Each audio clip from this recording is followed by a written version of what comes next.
रामकृष्ण हरी माऊली। मी सिद्धेश ताकवले, जय हरी विठ्ठल सहप्रायोजक राजबिंदू आणि green gold seeds या कार्यक्रमात आपल्या सर्वांचं स्वागत। भिडे आसमंती ध्वजा वैष्णवांची, उभी पंढरी आज नादावली। तरडगाव मधला मुक्काम आटोपून ज्ञानोबांची पालखी फलटणच्या दिशेने मार्गस्थ सुद्धा झाली। सकाळची न्याहारी करून माऊलींची पालखी पुढे सरकली आणि भक्तिमय वातावरणात माऊलींच्या पालखीला भाविकांनी निरोप दिला। माऊली लाखो वैष्णवांचा मेळा हा पंढरीच्या दिशेने पायी वारी चालतोय। ज्ञानोबा माऊली तुकोबांच्या जयघोषात चांदोबाचा लिंबचा परिसर दुमदुमून गेला।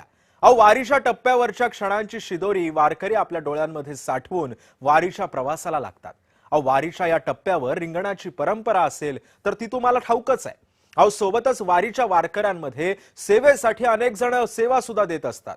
चालून चालून जरा थकलेल्या वारकऱ्यांचे कुणी पाय दाबून देतंय तर कुणी वारकऱ्यांसाठी अन्नदानाची सेवा करतंय। कुठे कुणी वारकऱ्यांसाठी पिण्याच्या पाण्याची सोय करतंय तर कुठे फक्त निस्वार्थपणे ह्या सेवा देताना आपल्याला पाहायला मिळतात। वारीचा हा प्रवास तसा लांब पल्ल्याचा, मात्र तो प्रवास खडतर न वाटता वारकरी अगदी सोपा करून टाकतात। आज तरडगावहून माऊलींची पालखी फलटणमध्ये पोहोचली आणि पालखी येताच फलटणमधील रहिवाशांनी पालखीचं स्वागत केलं। जेथे जातो तेथे तू माझा सांगाती, चालसी पुढे पावलासी। बोलो जाता काय माझी वेचे भाषा, अनंता तू ऐसे सर्वव्यापी। तर तिकडे जगद्गुरु संत श्रेष्ठ तुकाराम महाराजांची पालखी बेलवाडीमध्ये पोहोचल्यावरती पहिलं गोल रिंगण सुद्धा पार पडलं आणि त्यानंतर पालखी निमगाव केतकीच्या दिशेने मार्गस्थ झाली। आज तुकोबांची पालखी निमगाव केतकीमध्ये मुक्कामी असणार आहे आणि यावेळी पालखीचं ग्रामस्थांनी मोठ्या उत्साहात स्वागत सुद्धा केलं। पाहूयात तरी आतापर्यंत या पालखीच्या टप्प्यावर काय काय घडलंय।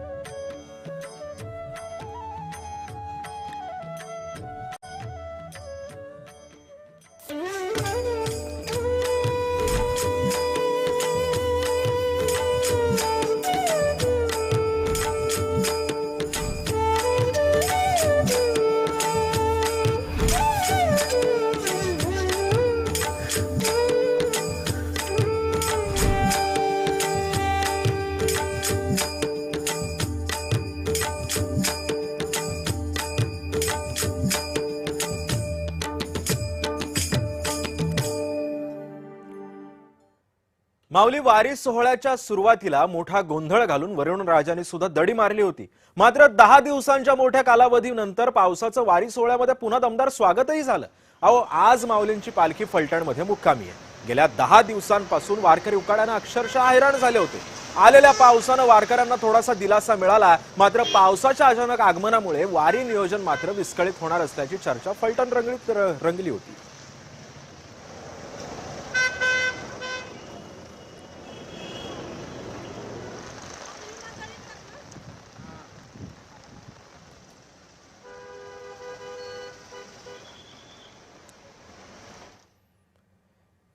दरम्यान संत ज्ञानेश्वर महाराज पालखी सोहळा फलटणमध्ये मुक्कामी आहे। फलटणचे स्थानिक नागरिक या दिवसाची अत्यंत आतुरतेने वाट पाहत असतात। इथले स्थानिक नागरिक सागर चोरमले लग्नानंतर पहिल्यांदाच वारीचं स्वागत करतायत, त्यामुळे चोरमले पती पत्नी खास तयारी करून माऊलींच्या स्वागतासाठी पोहोचले। त्यांच्याशी बातचीत केली आमचे प्रतिनिधी प्रशांत सागवेकरांनी। माऊलींचा पालखीचा मुक्काम आज फलटण नगरीमध्ये आहे। माझ्याबरोबर सागर चोरमले आहेत, जे या ठिकाणचे स्थानिक आहेत आणि दोघंही पती पत्नी, नवीनच लग्न झालेलं आहे आणि त्यांनी देखील माऊलींच्या स्वागतासाठी जोरदार तयारी केली आहे। आपण पाहतो आहोत। स्वागत आहे तुमचं दोघांचं जय महाराष्ट्रामध्ये। फलटण नगरीमधले तुम्ही स्थानिक आहात, कशा पद्धतीनं ही परंपरा आहे फलटणमध्ये माऊलींच्या पालखीचं स्वागत होत असतं? आता ही जी परंपरा जी आहे ना, ते खूप वर्षापासून आहे। आमचा तेव्हा जन्म पण त्यावेळेस नव्हता आणि हे वारकरी संप्रदाय म्हणजे ज्याप्रमाणे हे त्यांचं जे सगळ्यात जुनी जी ही आहे, काय त्याला म्हणतात, परंपरा, ते सगळ्या संस्कृती जुनी फक्त इथं वारकरी समाजामध्ये टिकून आता सध्याला आहे। बाकी कुठे म्हणजे ती परंपरा एवढी बघायला भेटत नाही, पण इथं आहे। इथं किती इतकं लोंढा असतो लोकांचा वगैरे, इतकी लोक असतात, कधी धक्का बुक्की म्हणजे कुठे मानपान कुणाला नसतंय, सगळी माऊली माऊली म्हणून ते पुढे जात असतात. आम्ही आत होताना याची वाट बघत असतो आम्ही की कशी कधी पालखी येईल. ते इतकं जे त्या पालखी जेव्हा फलटण नगर दाखल होते किंवा येते इतकं जे भारी वाटतं नाही तर म्हणजे असं मन प्रसन्न होतं किंवा असं ते आसपासचा परिसर वगैरे असं एकदम भारी वाटतं. ज्यावेळेस पालखी इथं येते तेव्हा असं कोणी कोणाचा जुजा भाव किंवा भांडणे वगैरे काय करत नाहीत. इथं सगळे एकत्र येऊन एक चांगल्या प्रकारे त्यांची तयारी करतात. आणि इथले फलटणमधले खूप लोक असे आहेत की जे अन्नदान स्वरूपात म्हणजे कोण ज्यूस वाटतं, कोण पोहे, चहा, कॉफी असं म्हणजे भरपूर दवाखाने कोण धर्मदाय असतात ते त्यांना मदत करतात सगळ्या गोष्टींना. म्हणजे ते इथं चांगलं सगळं व्यवस्थित सगळ्या गोष्टी हे जातात. इथं सगळ्या म्हणजे प्रशासन व्यवस्था वगैरे खूप चांगली त्यावेळेस करतात. म्हणजे सगळ्या गोष्टी साफसफाई सगळ्या गोष्टीला डिपार्टमेंटचं सहकार्य भरपूर म्हणजे चांगल्या प्रमाणात राहते. इथं समाजाचे कार्यकर्ते इथं सगळे रान डोलं उतरतात. इथं कोणी मान पण नसतो. इथं कोणी जे मोठे मोठे जे हस्ती आहेत लोक जे असतात पुढारी वगैरे ते सगळे इथं खालच्या तळाला येऊन ते सगळ्यांना वाटप वगैरे करतात. एक चांगल्या प्रकारे त्यांचे एक स्वागत करतात. तुमचं आता नवीनच लग्न झालंय, लग्न झाल्यानंतरची ही पहिलीच वारी आहे का? ही दुसरी वारी आहे. लग्न झालं तर मग म्हणजे आता दुसरी वारी आहे. पहिली वारी चालते पण त्यावेळेस मला लग्न झालं तर तेवढं म्हणजे इथं बाहेर मिळालं नाही, त्यावेळेस भेटलं नाही. आता कसं जरा निवांत झाले, सगळं सेट झालं ओके व्यवस्थित. आता सगळ्या गोष्टी हळूहळू म्हणजे बघा, तुमच्या पत्नीलाही विचारूया, तुमची पहिली वारी आहे तुमच्या सासरमधली, कसं वाटतं तुम्हाला? छान वाटते. खूप छान असं वातावरण सध्या फलटणमध्ये आपल्याला बघायला मिळतंय. हा जो मार्ग आहे हा सगळा वारी मार्ग आहे. तुम्ही पाहताय आमच्या मागून सगळ्या दिंड्या या चाललेल्या आहेत पालखी तळाच्या दिशेनं. आणि पालखी तळावरती पालखी येते, त्या ठिकाणी स्वागत होतं फलटण नगरीच्या माध्यमातून. आणि मग या ठिकाणीच हे सगळेजण दिंड्या वारकरी हे सगळेजण वास्तव्याला असतात. धन्यवाद सागर, तुम्ही आमच्याशी बोललात त्याबद्दल. या दोन्ही जोडप्यांचं अभिनंदन आपण करूया. आणि त्यांनी खूप छान पद्धतीनं आज स्वागताची तयारी माऊलींच्या या ठिकाणी केलेली आहे. कॅमेरामन नित्यानंद नाईकसह मी प्रशांत सागवेकर, जय महाराष्ट्रसाठी फलटणमधून. माऊली संत ज्ञानेश्वर महाराज पालखी सोहळ्यामध्ये अनेक सेवा घडत असतात. अनेक सेवेकरी आपापल्या ऐपतीप्रमाणे सेवा देत असतात. साताराच्या महालक्ष्मी होमिओपॅथी महाविद्यालयाचे विद्यार्थी देखील या वारीमध्ये सहभागी होत होते आणि वारकऱ्यांची सेवा करत होते. या विद्यार्थ्यांच्या भावना जाणून घेतल्यात आमचे प्रतिनिधी प्रशांत सागवेकरांनी. जय हरी विठ्ठल, मी आता फलटणमध्ये आहे आणि आज माऊलींचा मुक्काम फलटणमध्ये आहे. तुम्हाला सगळ्यांना माहिती आहे, ज्यावेळेला वारी दिंडी ही त्या मार्गावरून चालते, मार्गक्रमण करते, त्यावेळेला अनेक उपक्रम त्या गावांमध्ये आयोजित केले जातात. अनेक संस्था, अनेक महाविद्यालयं, अनेक नागरिक या उपक्रमांमध्ये सहभागी होतात. उद्देश एकच असतो की वारकऱ्यांची सेवा. आत्ता माझ्यासोबत तुम्ही पाहत आहात महाविद्यालयाचे विद्यार्थी आहेत, वैद्यकीय महाविद्यालय आहे आणि ते सुद्धा या वारीच्या उपक्रमामध्ये सहभागी झालेले आहेत. खरं तर ही सगळी आजची पिढी आहे, जेनझी आहेत आणि ते सुद्धा या वारीमध्ये सहभागी होत आहेत, स्वतःहून सहभाग घेत आहेत. त्यासाठी त्यांचं अभिनंदन खरं तर केलं पाहिजे. त्यांना सुद्धा या वारीची आवड आहे. तुमचं नाव सांगा, तुम्ही कुठून आलात, तुमच्या महाविद्यालयाचं नाव सांगा आणि कोणते कोणते उपक्रम तुम्ही करत असता? नमस्कार, रामकृष्ण हरी. मी अमृता आलदर, सांगोल्यावरून. मी Mahalakshmi homeopathic medical college Raigaon Satara इथून आली आहे. इथे आम्हाला मुख्यमंत्री सहायता निधी आणि आरोग्य विभागांनी चरणसेवा करण्याचा जो काय सन्मान दिला आहे त्याच्यासाठी मी त्यांचं खूप खूप आभारी आहे. आणि तसं तर आम्ही जेनजी स्टुडंट ही जनरेशन आमची, पण रामकृष्ण हरी बोलायला आम्हाला कसलीच लाज नाही वाटत. आणि जे पण वारकरी येत आहेत प्रत्येक माऊलीच्या रूपात आम्हाला विठ्ठलच दर्शन देतोय असं आम्हाला वाटतं. आणि जी आपली मराठी संस्कृती आहे ती पुढे घेऊन जाण्याचा आम्ही नक्कीच प्रयत्न करेल. आणि येणाऱ्या प्रत्येक माऊलीची चरणसेवा देऊन आम्ही त्यांची सेवा करत राहील. आणि हे माझे सगळे कलिग आणि आम्ही इथं सगळ्यांची सेवा करण्यासाठीच हजर आहे. तर प्रत्येक जे वारकरी मंडळे आल्यात आणि त्यांनी आमच्याकडून सेवा घ्यावी हीच मी त्यांना विनंती करते. नक्कीच. तुझं नाव सांग आणि तुम्ही कोणते कोणते उपक्रम करत असता? नमस्कार, रामकृष्ण हरी. माझे नाव रणजित सूर्यकांत मामुलकर. मी हे महालक्ष्मी मेडिकल कॉलेजचाच विद्यार्थी आहे. जसं की यांनी सांगितलं की जेनजीचे स्टुडंट आहेत, पण जेनजीनुसारच आम्ही same generation but different mindset असणारे आम्ही भावी डॉक्टर्स आहोत. आणि आम्हाला ह्या मुख्यमंत्री निधी सहाय्यता कक्ष तसेच आरोग्य विभागातर्फे चरणसेवा देण्याचा आम्हाला सन्मान भेटलेला आहे. तसेच गेल्या वर्षीसुद्धा आम्ही हे चरणसेवा देण्याचे काम केले होते. यातून आम्हाला कसले काही वाटत नाही, कारण की आम्ही स्वतः वारीला जाऊ शकत नाही, पण वारीला जाणाऱ्या लोकांची चरणसेवा करून आम्ही विठ्ठलाच्या पायी पोचतो. त्यामुळे आम्हाला चरणसेवा करण्यासाठी खूप छान वाटते. आणि असेच वेगवेगळे उपक्रम आमचे महाविद्यालय सुद्धा राबवत असते. आणि मुख्यमंत्र्यांचा हा खूप छान एक चरणसेवा करण्याचा उपक्रम आहे. त्यामुळे आम्ही मुख्यमंत्र्यांचेही अभिनंदन. नक्कीच. तुझं नाव सांग आणि तू कुठून आली आणि वारीशी जोडलं जाणं किती महत्त्वाचं वाटतं? नमस्कार. मी वैष्णवी गजानन खोत. मी इचलकरंजीची आहे. मी महालक्ष्मी होमिओपॅथिक मेडिकल कॉलेजची विद्यार्थिनी असून रायगाव सातारामधून आलो आहे. आम्ही इथं आम्ही शिक्षक माझे सर्व क्लासमेट्स सगळेजण चरणसेवेचा लाभ घेतो आहे. इथं येणारा प्रत्येक वारकरी आहे तो आम्हाला एखाद्या विठ्ठलाच्या पायासारखाच, त्याच्या पायाला हात लावल्यावर विठ्ठलाच्या पायाला हात लावल्यासारखंच वाटतं आहे. सेवा हाच धर्म आणि सेवा हीच भक्ती. त्यानुसार आमची हीच वारी आहे की आम्ही वारकऱ्यांची सेवा करतो आहे. हीच आमची पंढरी आणि हाच आमचा विठ्ठल असा आहे. शाळा आणि महाविद्यालय या पायऱ्या आहेत आपल्यातल्या सुप्त कलागुणांना वाव देण्याकरता, आणि मला वाटतं अशी मुलं ही निश्चितच पुढं जाऊन त्यांच्या क्षेत्रामध्ये नाव कमावतात, मोठी होतात. या सगळ्यांना आपण शुभेच्छा देऊया वारीच्या, आणि तुमचीसुद्धा ही एक प्रकारची खरंच वारी आहे आणि ती वारीसुद्धा सुफळ संपूर्ण हो ही आपण भगवंत पांडुरंगाचरणी प्रार्थना करूया. कॅमेरामन नित्यानंद नाईकसह मी प्रशांत सागवेकर, जय महाराष्ट्रसाठी फलटणवरून. माऊली, पुणे जिल्ह्यातून जेव्हा माऊलींची पालखी सातारा जिल्ह्यामध्ये दाखल होते तेव्हा सातारा पोलिसांनी पालखी सोहळ्याचं नियोजन केलेलं असतं.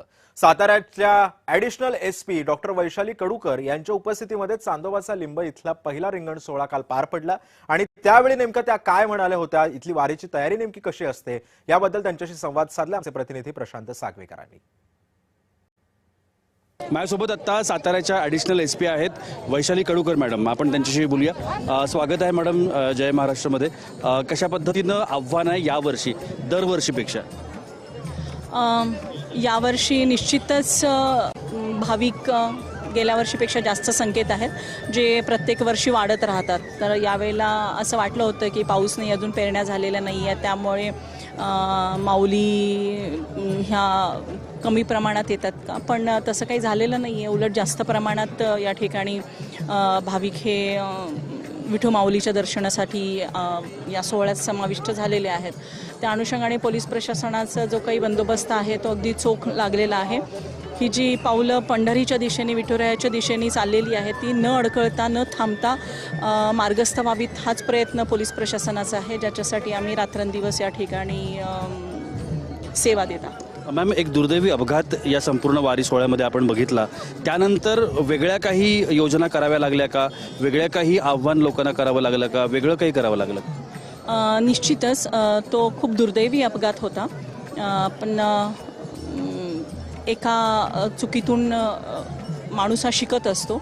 तर त्याच्या पुढचे जे काही बंदोबस्त आहेत ते पालखीच्या पुढे किंवा जी पालखीची वाहनं अगोदर निघतात, काही लोक असतात जे पालखीसोबतच्या दिंड्या व्यतिरिक्त काही दिंड्या असतात ते पुढे चालत असतात. तर त्यांच्या पुढे देखील आपण एक 20 टू व्हीलरचे पेट्रोलिंग ठेवलेलं आहे, ज्याच्यावर आपले कमांडो असतात, आणि त्या 20 टू व्हीलरद्वारे आपण ते पेट्रोलिंग रोडवर करतोय, जेणेकरून असे कुठल्या दुर्घटना घडू नयेत या अनुषंगाने. रस्ते तर मोठे आहेत, भाविकांची संख्या वाढली जसं तुम्ही आत्ताही म्हणालात, पण त्यासाठी वेगळं काय करणार? कारण समाज वाढतोय आणि सुविधा अपुऱ्या पडतायत असं चित्र दिसतंय. समाजही वाढतोय, सुविधाही दिवसेंदिवस चांगल्या उत्तम प्रतीच्या देत आहे प्रशासन, पण लोकांच्या भावनेला किंवा विठू माऊलीच्या हाकेला जो प्रतिसाद असतो तो आपण रोखू शकत नाही. मग ते इन्फ्रास्ट्रक्चरल कन्स्ट्रेंट कितीही असोत, ते माऊली ना काही फरक पडत नाही. किती त्रास झाला तरी ती पावलं चालतच राहतात पंढरीच्या दिशेने.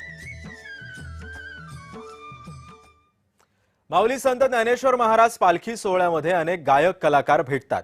महालक्ष्मी होमिओपॅथी महाविद्यालयातील वैद्यकीय शिक्षण घेणारा वैष्णव देसाई हा मुलगा सुद्धा उत्तम गायक आहे. त्यानं खास जय महाराष्ट्राच्या प्रेक्षकांसाठी वैष्णवनं एक खास अभंग सुद्धा सादर केलाय, तो आपण ऐकूयात.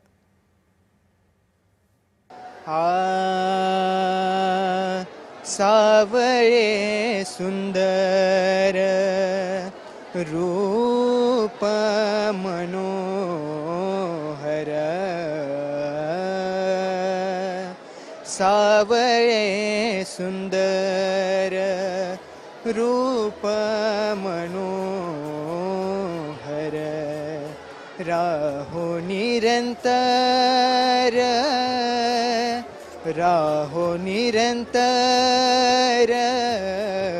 राहो निरंतर, हृदयी माझे आणि काही इच्छा आम्हा नाही जाण तुझे नाम गोड तुझे नाम गोड पांडुरंगा विष्णुमय जग विष्णुमय जग विष्णुमय जग विष्णुमय जग विष्णुमय जग विष्णुमय जग वैष्णवांचा धर्म वैष्णवांचा धर्म भेदा भेद भ्रम भेदा भेद भ्रम मंगळ विष्णुमय जग वैष्णवांचा धर्म भेदा भेद भ्रम मंगळ विष्णुमय जग ऐकाजी तुम्ही भक्त भागवत ऐकाजी तुम्ही भक्त भागवत कराल तेहित कराल तेहित सत्य करा कराल तेहित सत्य करा विष्णुमय जग. संत ज्ञानेश्वर महाराज पालखी सोहळ्यामध्ये जालन्याहून आलेली श्री संत गजानन महाराजांची पायदिंडी सहभागी झाली होती. गेल्या 25 वर्षांपासून ही दिंडी पालखी सोहळ्यामध्ये चालतेय. या दिंडीशी बातचीत केली आमच्या प्रतिनिधींनी. जय हरी विठ्ठल. मी आता फलटणच्या वारीमार्गामध्ये आहे आणि आज माऊलींचा मुक्काम जो आहे तो फलटणमध्ये आपल्याला सगळ्यांना माहिती आहे. माझ्यासोबत एक दिंडी आहे, आपण त्यांच्याबरोबर चर्चा करूया. नमस्कार माऊली, जय हरी विठ्ठल. तुम्ही कुठून आलात, तुमच्या दिंडीचं नाव काय आणि किती दिवसांपासून तुम्ही प्रवास करताय? रामकृष्ण हरी. आम्ही जालना जिल्ह्यातून उमरी, पाथरोड, दारा, सांगवी या गावाहून आलेलो आहे. आम्ही गेल्या 7 तारखेपासून गावापासून निघालेलो आहे. 7 तारखेला निघालो, 8 तारखेला आळंदीमध्ये आलेलो आहे आणि आळंदीमधून दर मुक्काम दर कोस करीत आज या ठिकाणी फलटणला आलेलो आहे. काय नाव तुमच्या दिंडीचं? माझं नाव श्री हरी.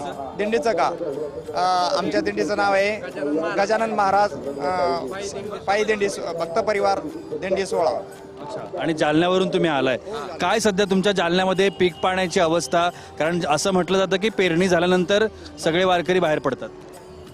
काय आमच्या इकडं दिंडी म्हणल्यानंतर अगोदर पीक पाण्यासाठी पेरणी अगोदर व्यवस्थित करतात आणि दिंडीसाठी सगळं उरकून आम्ही लगेच वारीला निघत असतो. साधारणतः किती वारकरी तुमच्या दिंडीमध्ये आहेत? आमच्या दिंडीमध्ये 70 ते 80 मंडळी वारकरी मंडळी आहे. धन्यवाद. तुम्ही सगळ्यांनी तुम्ही सहभागी झालात त्याकरता आणि त्यासाठीच तुमची ही दिंडी सफळ संपूर्ण हो ही आहेच. पण त्याचबरोबर आमचे प्रायोजक ग्रीन गोल्ड सीड्स यांच्याकडून तुम्हाला ही छोटीशी भेट.